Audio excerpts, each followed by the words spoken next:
To talk more about the Queen's legacy, the royal family, I'm joined now by Klaus Larres. He's a professor of history and international affairs at the University of North Carolina, Chapel Hill. Thank you so much for joining us. You're welcome.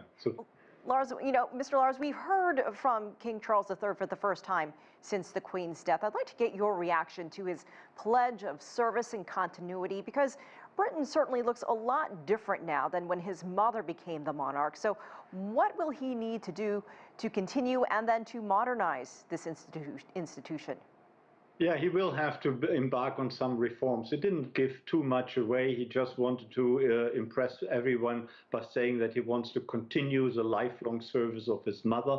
And his mother was, of course, a very popular queen, so he wants to continue her work. The only hint he gave us was that he said he would also regard it as a lifelong job. So he is not going to abdicate either, before he passes away eventually. But he did not give away what he intends to do in terms of reforming the monarchy. He has indicated in the last few days that his own coronation, which probably may take place in a year's time or so, will be shorter, will be less glamorous than the coronation of his mother in 1953. He wants to save costs, and it is also has become clear that he wants to scale down on the number of members of the royal family who can enjoy privilege and finances from the public purse. So he wants to make the monarchy leaner and cheaper, and that, I think, is very welcome by the British public. Well, that brings me to my next question, because as we know, the British royal family looks and appears a lot different than other royal houses in Europe. Some don't even exist anymore. Is there an appetite in the UK for a monarchy? Absolutely. Of course, there are Republican voices in Britain as well, but the huge majority of the British like the royal family. Not necessarily an extended royal family, which has 30, 40, 50 members, but a core royal family of 6, 7, 8 hardcore members, so to speak, who perform royal duties. And I think that is very, very welcome.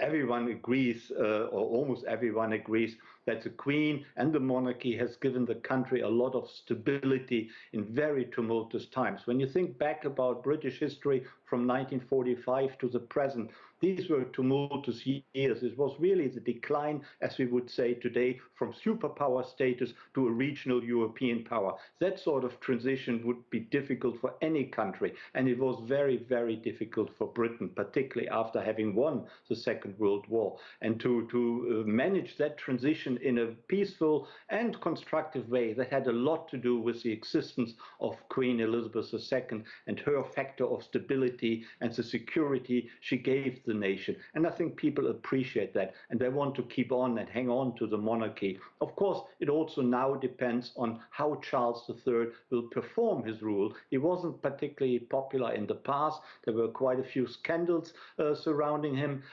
If he overcomes that, if he also can develop that being a rock of stability, then I think he has a chance to be also much appreciated by the British public. If you move further away from Europe and other parts of the world, though, not everyone is completely mourning the Queen's death. There's been a global conversation, especially on social media, about the history of colonialism, the remaining impact. What does this mean, and what has it meant financially, not only for the UK, but some of the other sides that have issue with this? Well, I've read some of these comments on Twitter and other accounts, and they often attack the Queen personally, and I think that is kind of unfair. The Queen herself is, of course, a constitutional monarch. She has not been in charge of British policy, either positive or negative British policy. So to blame her personally for anything committed in the name of Britain or the British government at the time is kind of unfair. And Queen Elizabeth was actually heard about the death of her father in 1950. When she was visiting Kenya, and after she herself then became queen, the first country she visited was, at least outside Europe, was South Africa.